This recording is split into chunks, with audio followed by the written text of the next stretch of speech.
Hello and welcome to the Decibel Boost Podcast, the official music podcast of the website Surreal Resolution. I'm your host, Pickle Rick! And with me, I have... I'm marking. Oh yes, 3 Trigger Anime coming soon. 3! Yes! And one I'm skeptical about. Yeah. With the one with A1 pictures, like, okay. you got, let's see, the studio that I like, but the studio that, oh boy, makes either man bullshit. Yeah, it would be like, I don't know, Big Boy working with Adam Levine or something. But when would that ever happen? But we just feel like, a lot of shit happened this weekend with, MX, all that shit going on all around Twitter and all that shit. Yep. Oh, and don't forget about the Rick and Morty Season 3 announcement. Oh, yes, July, hold up. 30th. July 30th. Gonna be a grand day. It's been so long. It's been real long. So, anyway, episode 41. And again, Alex is not here with us, and we're just going to drop the asylum bit, sort of. Real talk, his work schedule is kind of like boned him over quite a bit to the point where he won't even really be able to join us in person for an undetermined period of time. Yeah. But we figured, he actually recorded a little bit for this episode, so we're just going to let you hear it straight from the guy himself. Oh God. Oh my God.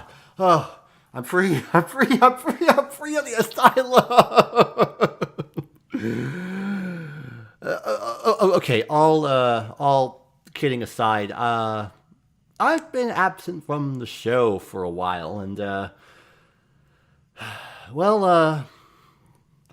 just be frank with it. My work schedule sucks, and my day-to-day life schedule sucks, so that gives me very little time on Mondays and Tuesdays to actually dedicate to doing this show on a regular basis. So for the time being, I'm going to have to informally step back a bit from my role on this show, not as a host, but more of a contributor. I'm still going to pop in for, segments and new tracks and all that kind of stuff, but I probably won't be on here as a full-time host for a while. Not until things get all cleared up on my end. So, sorry for all the inconvenience. Sorry for missing all these shows. But life sucks. I can't do anything about it. And this is pretty much the best that I can come up with. I'll still be here in a way, but not all the way. So, thanks for listening. Thanks for understanding. Back to these two knuckleheads. Thanks for those kind words. And, hey, I'm not a knucklehead. And neither is Mark. How dare you? Wait, what? He said knuckleheads, plural. Oh. I do. He didn't do anything. Come on, Alex. Remember, Mark doesn't break into your house. But, yeah, Alex will be sort of MIA for the time being, apart from any, additional recordings that we'll be able to, splice in later. As well as possibly a special extra thing that may or may not be happening soon. Yeah. But we must carry on and, do the usual nonsense.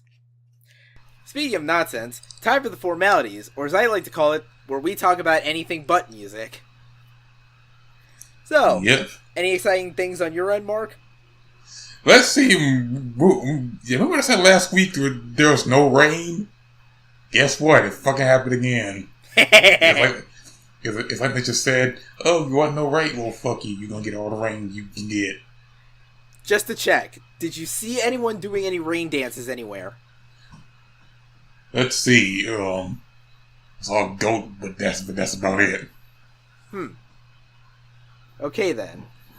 Because, it hasn't been raining around here, so as far as I know, no one's been doing any weird mythical magic shit. So, anyway, as far as on my end, went to the movies this past weekend. Of course, saw Baby Driver for the second time. Still excellent, by the way. I still need to see that. I really need to see this week. I've been planning on doing that as soon as I get paid. get paid, get tickets for the movie, get laid, Gatorade. Also, outside of the movies, I've, just been doing the usual, been trying to get through some video games, finally beat Dark Souls 3. Fun game, of course, beats your ass into submission. And speaking of shit that beats your ass into submission, I also managed to get my hands on the Crash Bandicoot Insane Trilogy. And how that went. Well, okay, actually, before we recorded this, I was in the middle of playing up to Crash 3, because the day I got it was Saturday.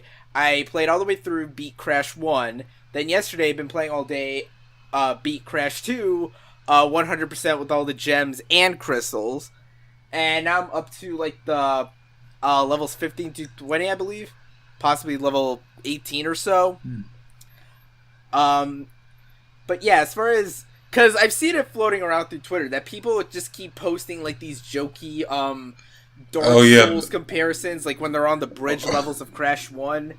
And, yeah, they weren't kidding.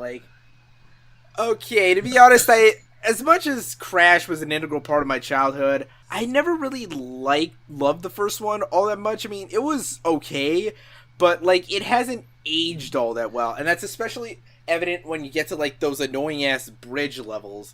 It's just the mobility and the precision needed to make some of those tighter jumps. It just wasn't all quite there yet. And plus, in general, that game has levels that go on for way too long, and not to mention other levels with bullshit things. If you want to get the gem, you have to get all the boxes without dying once, which is kind of impossible even on some of the earlier levels. Yeah, if you're ever wondering why Crash 2, 3, and 4 all adopted consistently similar design elements to them, Crash 1 is why. It just hasn't aged all that well. But I'm doing, a review thing for the site, so hopefully I'll get to expand on that a little bit more. Not to mention... Oh man, I wish I could be in on a call when Tyler was playing Crash 1. Just to hear the pure salt. Salt, man. So salty, he should be on I don't know, well-seasoned meat or something. I lost the metaphor here. Eat some fries. Exactly. See, Mark understands me here. God damn it. Freaking... I mean, it's still a well-done collection, and of course Crash 2 and 3 are freaking untouchable, but... Yeah, that first game, it takes some getting readjusted to, especially if you're someone like me who never played it as much as you played 2 and 3. But, maybe I'll have some free time tomorrow, 4th of July, when I'm not preparing for the album roundup, which, yes, is of course happening this week. First one, woo! Yeah. First one of the things we're doing on this podcast. Yeah, and we may even have a guest on hand. Ooh. Ooh. We'd have a feature, I think. Yes, we do. Unlike Kid Cudi. Oh, wait. J. Cole, sorry. Yeah, you got the wrong nigga. Sorry, all these guys just kind of bleed into one ear and out the other with me. But, whatever, such is life. And now, with all those formalities out of the way, let's get right into the usual with the new song discussion for the past week or so. Remember, as always, there will be a playlist down in the description of all the songs we talk about this week, so if you want to follow along and then discuss with us, you're more than free to do that. And we're getting the shittiest 2 songs out of the week first. Now, okay, I put one song in here because I explicitly wanted to torture Mark, like I did last time when I put in Drake, but I saw a song that popped up in my feed that I thought was also shitty, and I figure I needed to put it here as a bit of retribution, because, fair is fair. So, let's start with a band that I have not thought about since, my freshman, sophomore year of high school. I Set My Friends on Fire. Uh-huh. They were a band once. They had an album in 2008, another in 2011. Then they just kind of fucked off for 6 years. Personally, I was always a fan of those 2 songs they did with Smosh, back when people gave a shit about Smosh. But it appears that the group has returned. releasing their long-delayed third album, Caterpillar Sex, on July 21st, and they've premiered a new single, The Vision and Scarlet Witch. Which, yes, the lyrics are about what you would expect, trying to depict convey this idea of the relationship between those two characters, as displayed in the 2016 cinematic classic, Captain America Civil War. Oh. Good movie. Oh. Yeah. We all know how that turned out. Yeah. Good movie, though. Yeah. Now, okay, this band, they were never really good in any sense, but at the very least, they were so bad that they were kind of charming. Like, they were an interesting kind of bad that had its own weird, sick appeal. You know, just the melding of just, like, chiptune electronics, crunk, and weird-ass screamo shit. But here in this new song, like, it's just a straight, like, low-key electronic ballad. Almost kind of sounds like a shitty version of Fireflies. Like, there's some guitars in there, but they're kind of pushed, like, buried so far down in the mix that you just kind of, like, barely notice them. But it always kind of sounds like they're building to something, building to a climax that it never really gets to. And then, of course, the auto-tune on this thing is just fucking cranked to oblivion. It sounds... Okay, the band never had coherent vocals in the first place, but this is a whole new level of just, like... I mean, if it's straight singing with auto-tune, shouldn't the vocals sound clearer? Like, I know on older albums you were doing this obnoxious, deliberately distorted screaming and growling and whatnot, but there I expect some incoherency. Here, what's the excuse? And, of course, the lyrics, it's... Okay, I set my friends on fire. They always kind of reminded me of Fall Out Boy, in the sense that their lyrics were always a similar, like, overly verbose pastiche of nonsense phrases. So, like, here you see a bunch of phrases and bullshit like, eyes closed, foot fully on accelerate, I'm not going to make the jump in time if continents don't consummate. It's okay, life isn't really that great, I gave you a funny look when you start to exaggerate. What? Maintain mainframe, drain the soul, you know it's more than you're told, raise the voltage once you pass the threshold. Yeah, what Mark said. These are just words. I mean, I'm trying to think in the mindset of The Vision and Scarlet Witch, and I guess it makes sense there, but dude, even like the Marvel scripts aren't this like verbose, man. Tone it the hell down for once. Yeah, this song is just annoying. No wonder I forgot about these guys. I think they basically, like, ran out of ideas after their second album, and I'm not even sure who would be asking for a third. And apparently they got a fourth one announced as well, planned for some time after this. Yeah, and it's called Caterpillar Sex? No, Caterpillar Sex is the third one. The fourth one has a really dumb title that I'm not even going to bother saying here right now. Oh. But there's my torture for the week, so, Mark, it's your turn. Okay, even though I didn't choose something you did. Although nobody this guy's sold. This next guy is featured no way is Desiigner. What's the difference? Well, look, if I know he kind of sounds the fucking same with this track. Either way, the song is called Liife, which I'm guessing on this, it might be on this album, Life of Desiigner, which we don't know when the fuck it's gonna be released.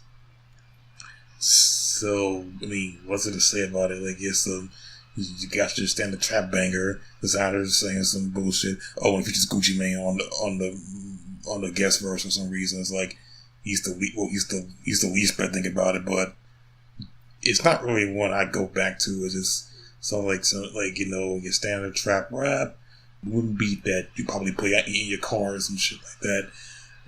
Like, maybe the beats are right, but I wouldn't really want to go back to it that much. Mark, you disappoint me. I was expecting more salt. Yeah, okay, I know you're gonna torture me last week, but I want you to torture yourself. Come on, man. Get the Tyler salt here. What am I paying you for? You don't pay me? Yes, I do. Wait, hold on. Let's check it. It says you pay me in. I pay you, by not ratting you out to the cops every time you break into my house. Ow. Yeah, think about that next time. Ow. But anyway, let's get on to the rest of the stuff with songs that are actually, interesting in a somewhat positive way. We have the next single, the second single from Boris's upcoming July 14th release, Dear, titled Memento Mori. That ever so classic of Latin phrases that's meant to be a reflection on human mortality and whatnot. And the song itself definitely plays out like a reflection on the state of on the idea of human mortality. The first minute or so has this very sparse, early Black Sabbath era kind of doom riff, where it just kind of echoes out into like these vast, silent void, especially with the stormy vibe that is contributed with the rumbling low ends of the guitar and bass, this kind of echoing gong hits, and this weird, flanger tinge to it that echoes across and kind of creates the impression of a thunderstorm. I almost want to think it's trying to create the musical image of you standing like over a grave or something and thinking, man, that's probably going to be me in like 20 years. Or, if you're me, man, I wish that was me right now. Damn. Hey, look, I'm a memer. We joke about not liking life. It's our thing. And when it gets to the back half of the song, the instrumentation kind of backs off a bit. It becomes even more sparse, and instead of being sort of intensely dramatic, it becomes more melancholic and contemplative. Like, that sort of like brief pause in your head where you really are starting to think about just, where your life is going and what's possibly going to happen to you when death comes for you. And yeah, it's just a really mellow, emotionally intensive song, which offers a nice counterpoint to just the intense doominess of the previous single, Absolute Ego. Oh, and of course the vocals on this thing are just immaculate as always, with the gorgeous melodies and whatnot. But let's cut over to Alex, who had some things he wanted to say on this. God damn, do I need more Boris in my life. This makes me want to draw up a pentagram and give myself up to Satan. Only, the super hot, ecchi anime Satan. The one from Seven Mortal Sins.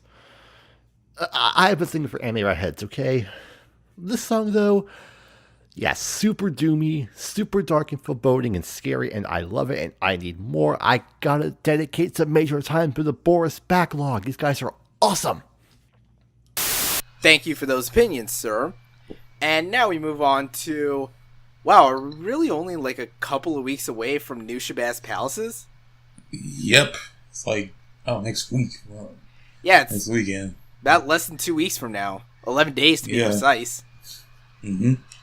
And they got one more single they released out of their 2 albums released. This one from the second album, Quasars, The Just Machines. And it's called Effeminence? Effeminence. Yeah, weird name. Yeah, we'll say, this song is very, got this weird new age vibe going from it. It's like, listen to sitar music, but rapping in it. Rapping up from Shabazz Palaces, and another featured guest called Guy Dai. I think that's his fucking name. Yep.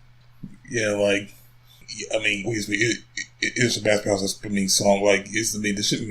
The shit sounds nice and confusing, or at least, but it's definitely up there. Maybe out of all the singles they release, I think there's 6. If I lost count, because I can't keep up because they release so many singles. I want to say 7 or 8. I think. I say this is somewhat on the mid tier. I do like the sound of it, but some of it, not much is not much is grabbing upon me or grabbing most of me through the song. It's still decent. I will say, we'll say it's confusing as all hell, but it's it's their bread and butter of what they usually do. Yeah, I can't really piece together what the gist of the lyrics on this one are supposed to be. It's really abstract. Although I get the feeling that it's supposed to be a really sentimental thing lyrically, especially with that beat that kind of sounds like a new age version of Comtrue's, and with those like weird, like light, sparse percussion things, like kind of accentuating the beat all over. Yeah, this is kind of mid-tier. Like, for me, as far as all the singles, the top of the bar is, like, 30 clip extension, and this one's just kind of, like, a few notches below that. Yeah, it's definitely on there. Imagine, like, when it gets released, we have a hard time either, like, I think we'll enjoy it, but I think we're gonna have a hard time figuring out what the fuck going on. Yeah, probably. It's gonna take some work, man.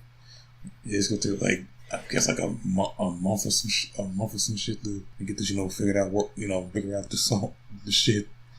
Absolutely, but I'll be working to do that anyway because I love you guys. Well, not you, Steve. You know what you did. Yeah, Steve, you dick. That's not what you use a toilet for, man. Why are you shooting the office? But let's move on to the next song here. We have what is this, 6th? Yeah. It's a 6 Adult Swim single. Yep. Adult Swim single number 6 from an electronic music producer named Ducky.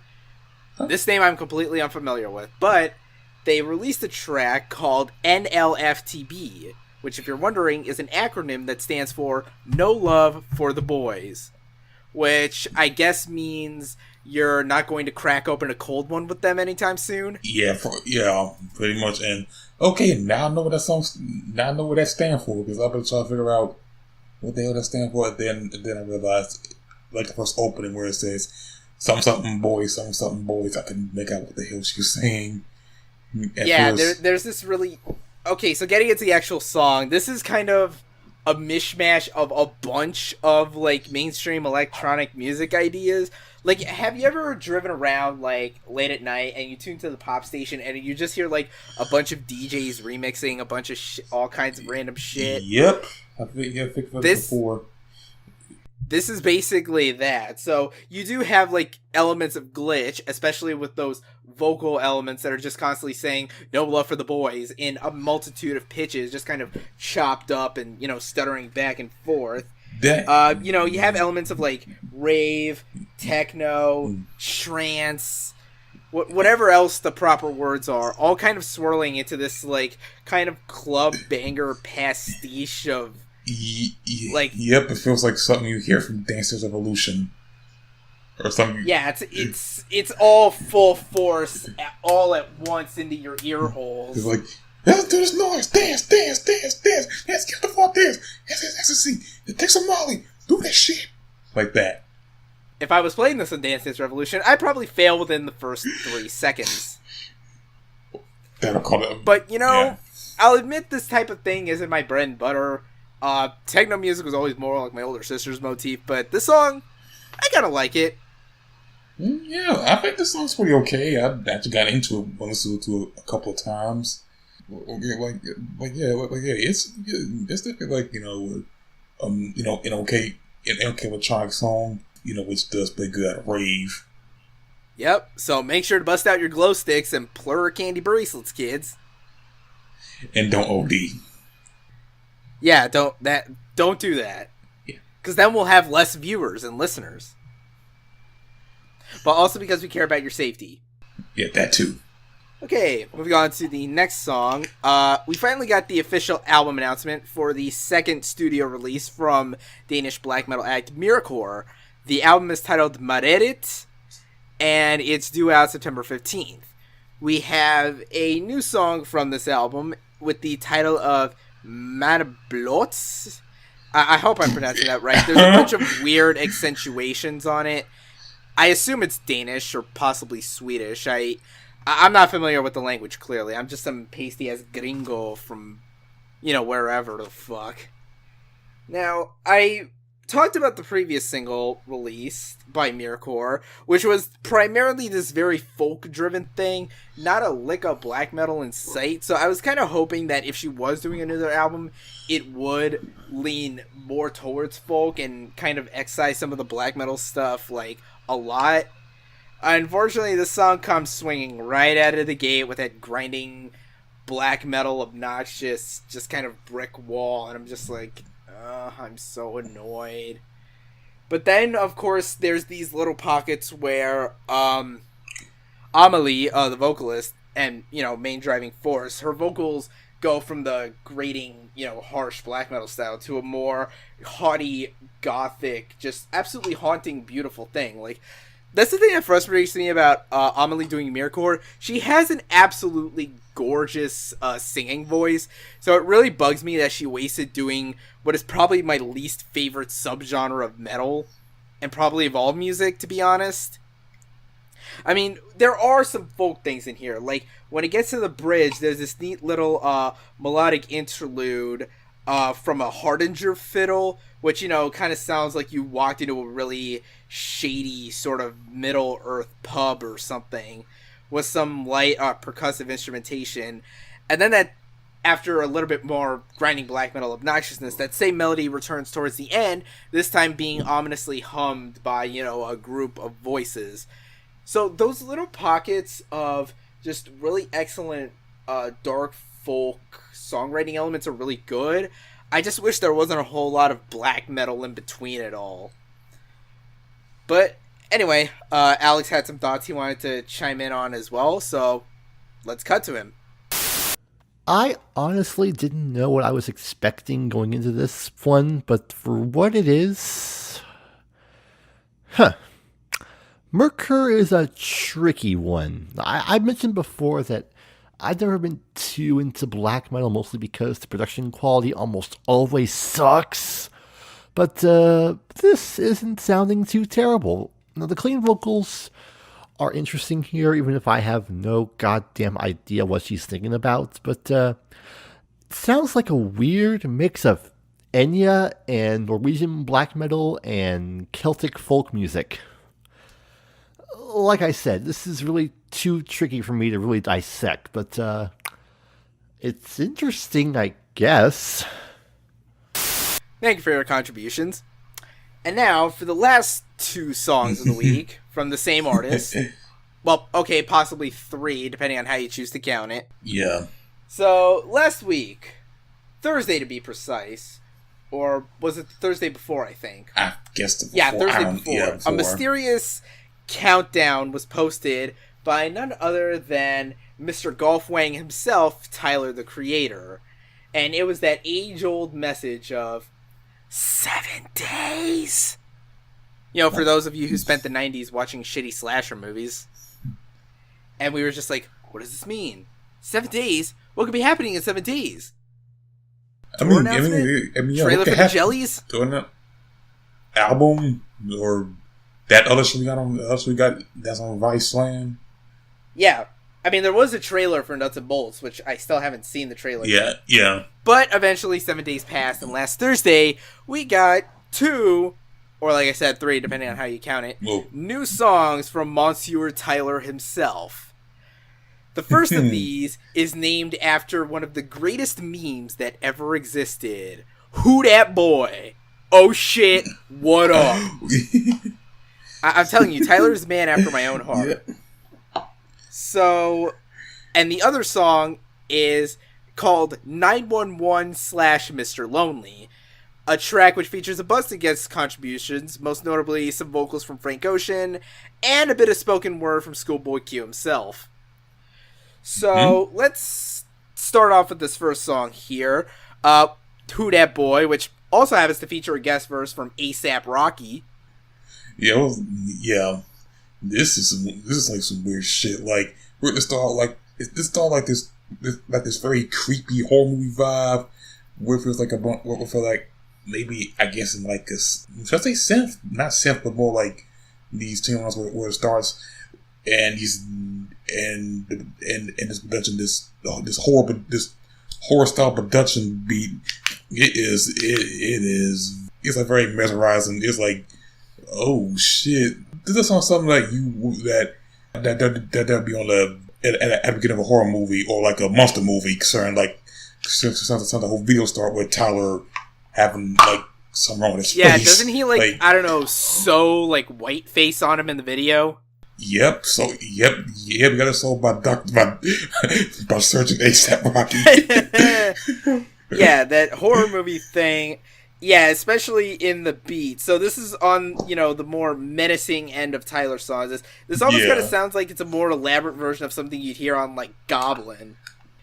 Which I would hope, Goblin was a good album, and seeing as how I didn't like Cherry Bomb all that much, I would hope he'd go back to a more menacing style. And of course, his flow is still as creepy as ever. There's, some really great bars in there, especially in his last verse, where the rhyme schemes sort of bounce back and forth between, like, manipulating the Spanish language in order to achieve some cool rhymes here and there.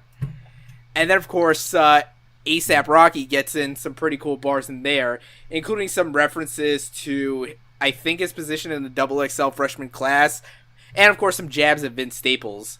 Are they jabs? Do they count as jabs? I'm not sure. I don't know. Are they jabs? Are they jabs? I thought they were cool, child. I guess not. I don't know, man. I guess that was just like a cheap reference thing, because I believe A$AP was on the XL freshman list like the year before Vince got on. So I guess it was just something that kind of worked with the rhyme scheme. I thought he wasn't. I thought he turned that shit down. He did. Oh shit! Right. That's why I got him confused with Ty Dolla $ign. I don't know why. Oh yeah. But yeah, like I said, he turned that shit down. And also, since I mentioned that, I forgot to mention one rapper who also turned it down. Rose Sweatshirt turned that shit down. Ew. I should have mentioned that too, but we're getting off track. Who That Boy? This song is definitely fire. And now we move on to the other song, one that exemplifies the more soul, creepy R&B side of Tyler's sound, 911/Mr. Lonely. Yeah, and you know what? This to be the best one to track because it does got that soulful feel. And I do want to say the song like part of the song does got that like I want to say it got some type of an R&B song. I think it does. I'm trying to remember off the top of my head, but anyway, it's very well used here. With Frank Ocean doing the vocals, and I like the way it transition into the next track, Mr. Lonely, which does got this which I will say I really dig the hell. There's like I've listened to this shit like possibly 2, 3, 4 times back to back. Like I play it again. This song, like I'm like, do you think it's coming with a new album or some shit? Like, well, it's been like long enough. If we're counting about a little over 2 years or so since I think Wolf came out. No, wait, not Wolf. Cherry Bomb. Yeah, that was 2 years ago. Oh yeah, yeah. Like, whatever he's going with this for these tracks. I'm hoping something. I hope it's something. Something in the lane of these songs. Like, yeah, maybe something like Wolf, like, or maybe like Goblin. I don't know. Wolf, like, because I didn't really care that much about Cherry Bomb either. But yeah, like I said, these 3 child tracks, they also fire. Especially now one, especially last one. Like that one really got me bumping. Holy hell. Yeah, so I was, both songs are strong in their own ways. I was obviously vibing more with Who Dat Boy, because that's more how I like my Tyler. I like him to be just like this intimidating, menacing, off-hinged threats. While the 911 and Mr. Lonely are, they're decent songs, but I don't feel like they have that undercurrent of just weird menace that I like in some of the R&B Tyler songs. Like, you kind of get what I mean? Like, some of his more soulful songs often have this underlayer of deranged menace to them that you think this guy's going to snap any minute now. I guess that's more of what I prefer out of my Tyler music, and probably why I didn't jive with Cherry Bomb all that much. But if there's a new album, I'm hoping that maybe we do get more of that, And maybe we get a song that's just as much of a banger as Tamale! Or, Domo 23. And where the fuck is the jellies, you bastard? We're about halfway through summer, motherfucker. Chop chop. They probably do some. Wait, these are summer or fall? Summer. Is that summer? Oh shit! Then this is it's July now. We ain't got no fucking date. Yeah, but anyway, we've gone on long enough. Those are our thoughts on all the songs for the past week or so. So now we're gonna take a break, and when we come back, we'll have the news.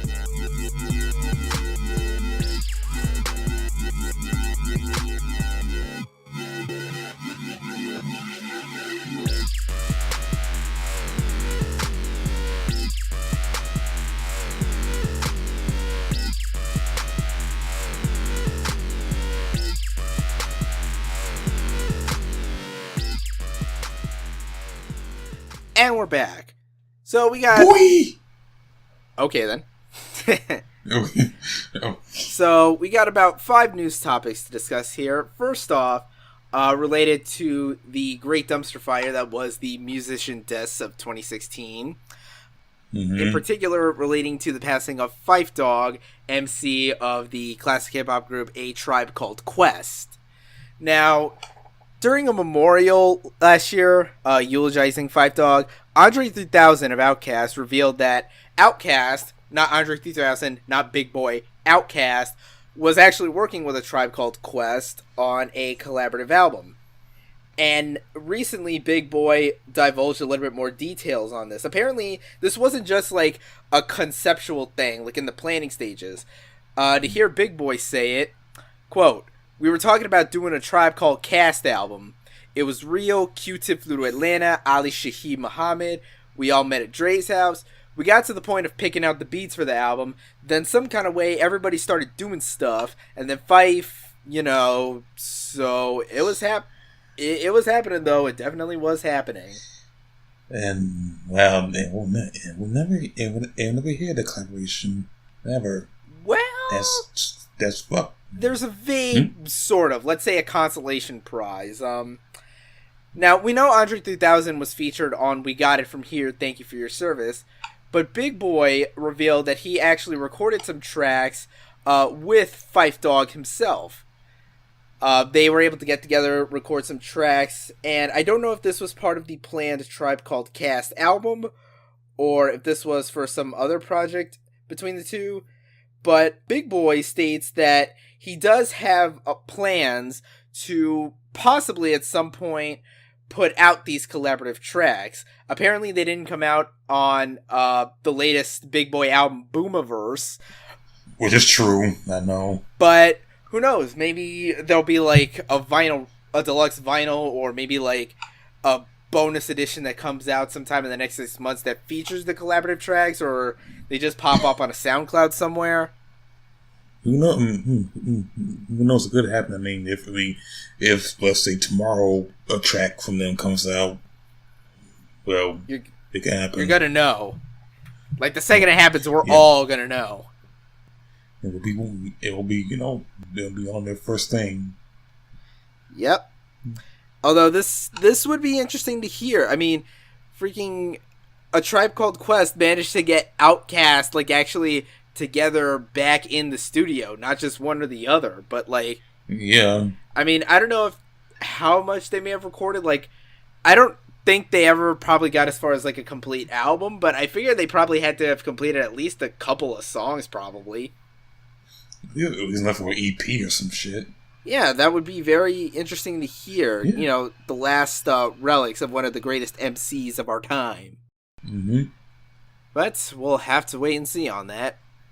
Anyway, next news story. So, a few weeks ago, we talked about the retirement of LA radio icon Rodney Bingenheimer, whose 40-plus year stint with K-Rock Radio played a fundamental role in the exposure of many underground punk, new wave, and grunge bands into, mainstream prominence through his show Rodney on the Rock.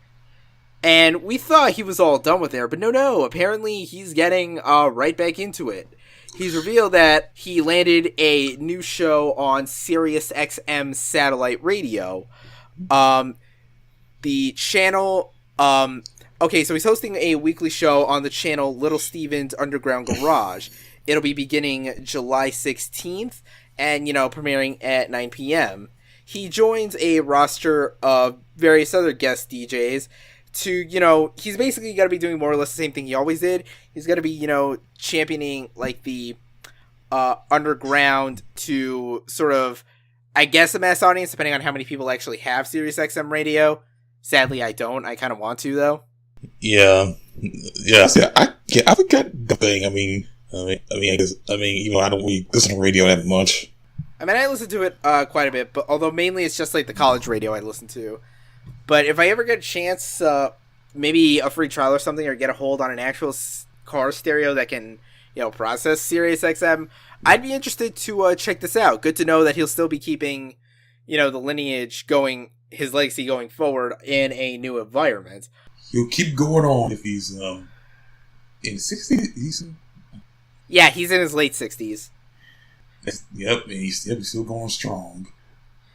Who knows? Maybe by the time he gets to the point where he would theoretically die, they'll probably have like that jar in head technology, like Futurama or some shit. That could happen. Yeah, please. I want to put my head in a robot body, and a jar, or maybe a jar on a robot body, so that way I can join Robo Nixon. Wait, where the fuck is I going with this? Fuck if I know. I lost track here. Let's get it here. Let's go to the next story. Okay, so anyone who's paid attention to, music formats and, just the landscape in general will know that obviously vinyl sales have been resurging quite a bit since about late 2000s and continuing strong today to the point where this past year, record sales, for the first time possibly ever, overtook streaming and digital downloads in terms of just revenue brought in. And it seems like certain companies are, very much aware of this, and it appears like Sony Music is going to be reopening and establishing some new vinyl pressing plants in Japan. Yeah. Obviously Sony's native country. For the first time in over 30 years, well, nearly 30 years, obviously, you have to remember, Sony was the same company that pioneered Walkmans and the CD format, so they effectively... And Blu-ray. Yeah. Well, sorry, Bo. Well, that's not, relevant. What is relevant is they pioneered the formats that more or less killed vinyl's prominence. But, everybody loves a good retro revival, so I guess now's a good time as any for Sony to cash in on some of that vinyl record money. They killed the thing. Now they want to resurrect the corpse of the thing. It's like, we killed you, now you're alive. Now sell to make you some money.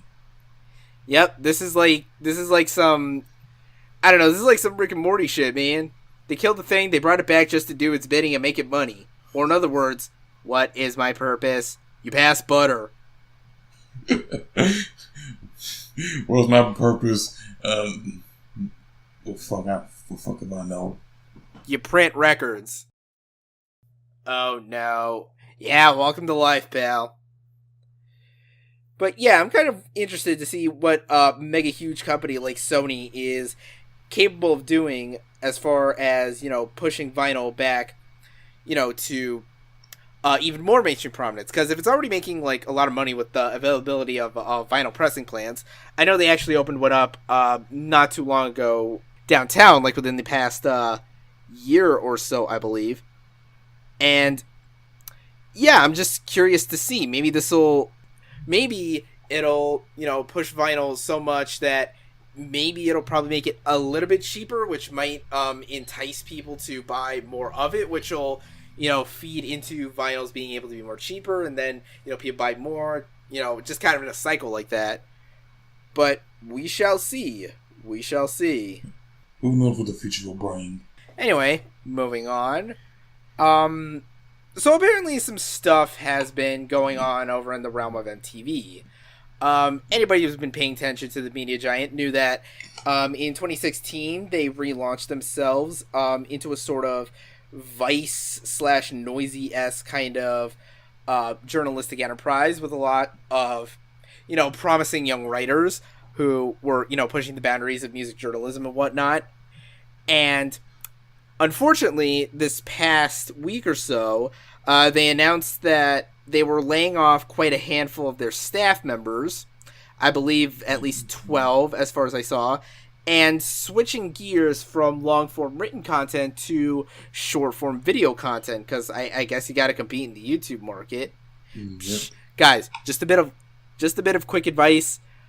Put in some air quotes ironic Nazism if you're looking for views. I hear that's big on YouTube.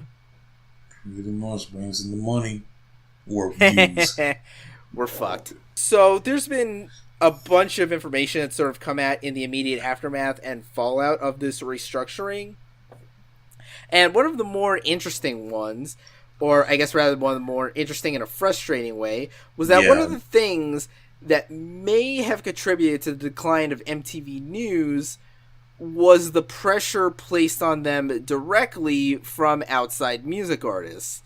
So Spin Magazine published this big article that delved into, the background of this fallout, of this restructuring. And within the story are two rather prominent anecdotes that both relate to the same thing of music artists forcing writers to take down mildly critical reviews. First up was the group Kings of Leon. When they released the song Waste a Moment, the site published a quick review which, among other things, referred to the song as almost aggressively anonymous. In response, the band threatened to cancel its appearance on the MTV Europe Music Awards unless the article was either revised or deleted. And for real? In response, MTV complied and deleted the article, in addition to the site's corporate executives putting into place a policy that they were no longer allowed to post reviews that ran less than 500 words. Now, according to Spin's Jordan Sargent, quote, MTV associated those kinds of blog posts with snarkiness and criticism, both of which were deemed detrimental to the network's broader ability to work with artists who may be the subjects of such posts. Now, you could argue to an extent that aggressively anonymous is a bit snarky, but even then, come on, I'm pretty sure there are people who could have said much worse things about your song. Like, they could have gone full angry video game nerd on this song. This is kind of tame in the grand scheme of things. This shit sounds pretty tame. It's like, it's not like they say it fucking sucked. It just said, well, it's good, but there's a little problem with it, but I can still like it. It's like, it's constructive criticism. It's not like they're trashing you. It's like, that seems kind of petty for them to do that shit. Like, for real? Now, okay, Kings of Leon, I could theoretically at least understand. I mean, I have no illusions about their general morality and their general ethics as people, but this next one kind of just really gets me in a way I didn't think it would. Yeah. A similar scenario followed, only this time the artist in question was none other than Chance the Rapper.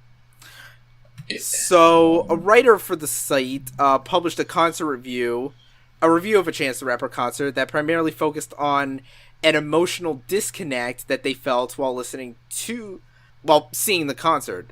And I think I kind of remember seeing this one. I think it had something to do with the fact that the writer might have been of a different faith or belief system than Chance himself is, because, Chance the Rapper, a guy primarily of the Christian faith. And upon catching this review, Chance's management alerted MTV and said they would never work with MTV again. And MTV complied by deleting the article. Okay, to go back to the Spin article for a minute, Chance's manager, Pat Corcoran, confirmed that this was true, writing, upon the publication of the article, Chance and I got together and both agreed that the article was offensive. When we brought our concerns to MTV, our rep agreed that the article was a harsh shot and took ownership of the editorial misstep. From there, MTV chose to, on their own volition, to remove the piece. We have a long history with MTV, which we cherish. You might notice Chance will be appearing in the season opener of Wild 'N Out tomorrow night, June 29th on MTV. Okay, this is okay. Hearing this more this morning that of all people that did this is Chance the Rapper. Yeah, here's the thing. Going on to the emotional disconnect thing, like we said, Chance is a man of faith. His faith is an integral part of who he is as a person, and it shines through in a lot of his music. whatever happened to turn the other cheek, man? Yeah, it's just like one criticism. It's not like it's just like one small flaw in it. It's not like it's gonna be. It's not that harsh. Okay, the article itself, at times, maybe was a little, but even then, I could imagine people saying much worse things, like, directly to you. Yeah. It's just like, okay, at the risk of possibly saying something even more offensive, Chance. And Chance's management. In the words of a very intelligent man, bitch, sit down, be humble. Yep. This isn't complicated, man.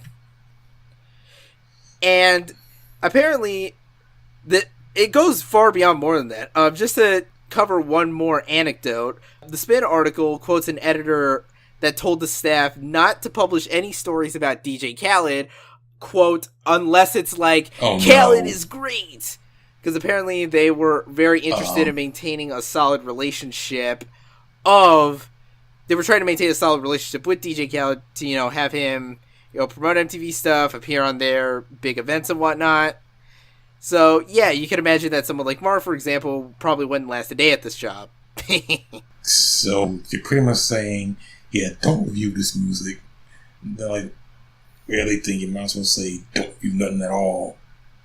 Because you're basically saying, can you see about this whole shit? It's like the whole shit with the whole, critics don't know what the fuck they're talking about bullshit that they've been pulling recently, which is like, oh my god, get the fuck over it. They said one thing that you don't agree with and you think they're trashing you. Get the fuck off your high horse. Like, for real. It's like, okay, Chance, dude, like, every music blog was worshipping the ground you walk on with Coloring Book. Like, everyone. Even I thought it was a solid album overall. But, like, so everyone everywhere is, like, worshipping the ground you walk on, and you get mad about one particular article from MTV. Like, in an ocean of, let's put it like this, like, in an ocean of, positivity, you focus on the one negative to the point where you pretty much used, your media influence and power to threaten MTV to remove the piece. And I don't care what your management says. Oh, on their own volition, bullshit. You threatened to pull sponsorship, and, that fucking happened, and they deleted it. You knew it was gonna happen. That's just, wow, that's really scummy. That's like, okay, Mark, I don't know if you remember, but, I don't know if you ever heard, like, a while back when Bryan Adams, that douche, bullied all music into deleting not just reviews, but any information about the guy, period, including, like, his name, his albums, his touring history, anything. Like, they couldn't print anything at the request of his lawyers. That is a dick move. The more I'm disappointed in this, and the more I'm disappointed in Chance, to be honest. It's like, we expect better from you. Dude, people call it the Barack Obama of rap. Saying, like, he's from Chicago, all that shit. You get it. But this is not a good look on you, dude. Yeah, it's just, like, okay, I'm not gonna sit here, and I need to qualify this. I understand that occasionally there can be, like, a review which theoretically crosses the line. Like, if it gets super personal to the point where it's basically just a bunch of, like, character attacks. Like, if it was a review that said, like, Chance the Rapper has sex with goats, that I would get. But, like, dude, even then, you can't just tell them to take it down. Like, you gotta have a little bit more integrity and be able to take it on the chin a little bit. Yeah, just doing their job. They're not trying to attack you. They're just thinking what they think of your music. And for the most part, people think your music is good. I mean, like you got 99.9% positivity with people loving your music. That little speck, that's nothing.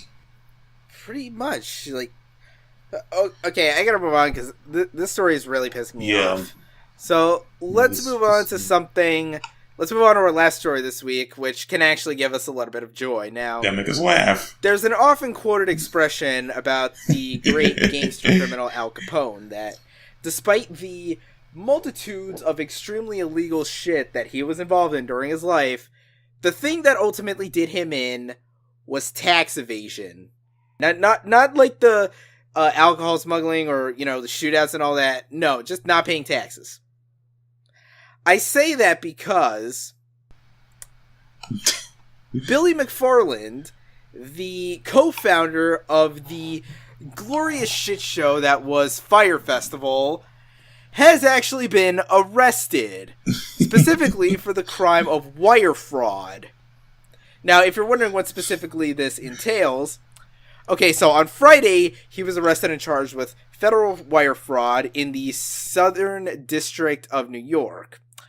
Acting Manhattan attorney June Kim has accused McFarland of providing false financial information to at least 2 investors who put upwards of $1.2 million toward the event.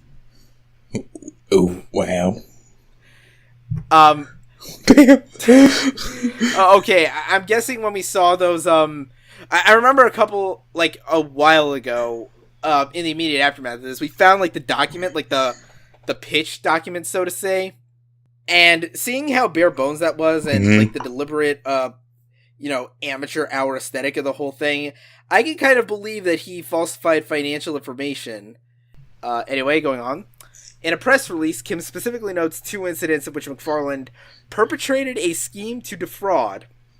Allegedly, he told his investors that Fyre Media had earned millions of dollars in revenue from artist bookings when the actual reality was less than $60,000. Okay. Well. Additionally, McFarland allegedly provided one investor with, quote, an altered brokerage statement that purported to show that he owned shares of a specific stock worth over $2.5 million, when in reality he owned shares of that stock valued at less than $1,500. Whoa, damn. Lot of very sketchy financial dealings here. I really want to get a look at some of these documents myself. I know obviously we're just, plebeians, so we don't get access to court documentation, but I need so badly to see what it is this guy drafted in order to fool investors into funding his bullshit. Man, just to think, we're almost at the end of this. Think about it. If he gets arrested, according to the article, he's facing up to 20 years in prison. In other words, they're not making this easy on him. Absolutely not. And there goes the plans for Fyre Festival 2018. Unless Sharu does some shit by himself. I mean, it's not like that was ever going to happen, but now it's even less likely. Yeah. And also, I read how Sturgum described it as alongside poor Ja Rule, poor him. No, that nigga ain't poor. Don't you saying poor Ja Rule for nothing? He is in this shit too. He can afford a yacht somehow. We still haven't figured that out. But yeah, so just one last detail. Okay, so according to a statement from Assistant Director in Charge William F. Sweeney Jr., under McFarland's direction, Fyre Media created a promoter's marketplace for entertainment bidding. In addition to this initial business venture, McFarland went one step further in establishing a subsidiary of the company, Fyre Festival LLC. But in order to drive the success of both entities, as alleged, McFarland truly put on a show misrepresenting the financial status of his businesses in order to rake in lucrative investment deals. In the end, the very public failure of the Fyre Festival signaled that something just wasn't right, as we allege in detail today. He fucked up. 20 years. 20 years. 20 years. Don't drop the soap. Well, why did you have to tell him that? Now he's going to know to not drop it. Yeah, he's going to have the drop the soap dream. Say hi to Tom Dubois for me while you're at it. Whatever the fuck was that weird dude he was dreaming about with, the 2-foot long thing. That dream was creepy, man. But yeah, McFarlane, dude, your festival was a source of great entertainment for all of us, but I guess all good things have to come to an end eventually. Oh, what's that I hear? It sounds like Alex had something to say as well. Let's see how he expands on our opinions here.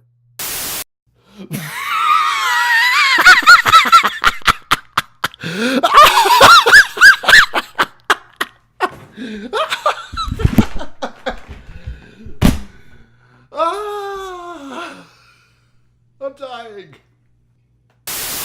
Same here, man. Same here. Man, I was kind of hoping he would have avoided arrest for at least another year. Then we could have gotten Fyre Festival 2018 and an even bigger shit show. Oh, but like we said, all things gotta, end eventually, so. Yep. Well, that about covers all the news topics for this week, so we have one last thing to cover, and that is the new album releases for July 7th, 2017. Of which there are about 5 of note. This week is off to a bit of a slow start. Starting from the top, we have the newest double album from the Melvins titled A Walk with Love and Death. The latest album from death metalers Decapitated titled Anti-Cult. We have the debut album from none other than rapper 21 Savage titled Issa, I-S-S-A. Oh yeah. Oh, you got a joint coming out. We have a new album from Twista titled Crook County. Oh, I didn't know that either. And we have a new album from indie music collective Broken Social Scene titled Hug of Thunder. So that covers the new album releases, and now is of course the part where we clean house and get the hell out of here. So, Mark, where can they find you on the internets? You can find me on Twitter via Mac Tavern Media, all that shit. And of course, my site, the Mind Hybrid One at thehyperone.wordpress.com, where you said be covering, the new anime season. Most of it is not good. You gotta find 2 shows that I say, oh, I like those. Oh, and also expect my new story, or Faction, the Money Dance arc to come this Friday, 7/7/17. Yay! Anyway, as for me, you can find me on Twitter and Instagram at Rob Barracuda. You can email me if you have any questions, comments, or concerns that are music related or podcast related. Robert at surrealresolution.com. Subscribe to the podcast on Google Play and iTunes. New audio-only episodes go up every Wednesday. Video goes up every Friday on my YouTube channel. Just search Rob Barracuda or Decibel Boost Podcast. Also, in addition, remember, we have the first of the Decibel Boost monthly album roundups going up this Thursday. So, we'll look forward to that. And, of course, this is the official music podcast of Surreal Resolution, which you can follow on Twitter at Surreal Rezo. Find us online at www.surrealresolution.com. And, of course, find the podcast on its own subdomain, decibelboost.surrealresolution.com. While you're there, listen to all our past episodes, and listen to our other podcasts as well, 2 of which I'm actually appearing on recently. So if you like gaming, check out The Training Stage, where I'm on their latest episode. If you like movies, check out Salty Flakes, where I will be joining the boys in reviewing Baby Driver. If you like anime, check out Podcast O&A. They're probably going to have a pretty big episode covering all the shit coming out of Anime Expo. Oh, definitely. I'm sadly not on that one, so you'll have to go elsewhere for my weebness. Of course, be sure to read all our great written articles. Unfortunately, because I'm busy with the album roundups, I won't have a review out this week. But, of course, you can still check out other written stuff. In particular, our still ongoing write-ups of My Hero Academia, Season 2. Which reminds me, I gotta see what's airing this season to watch. Well, I don't know if you find much you'll like. You never know. Be sure to jump into our Discord chat if you like bullshit. Nothing else to say beyond that. And, of course, shout out to the producer, Mr. E, for graciously letting me use his music for this podcast. That'll about do it for this week's episode. Until next time, those goddamn bridge levels, I fucking swear. I need a drink.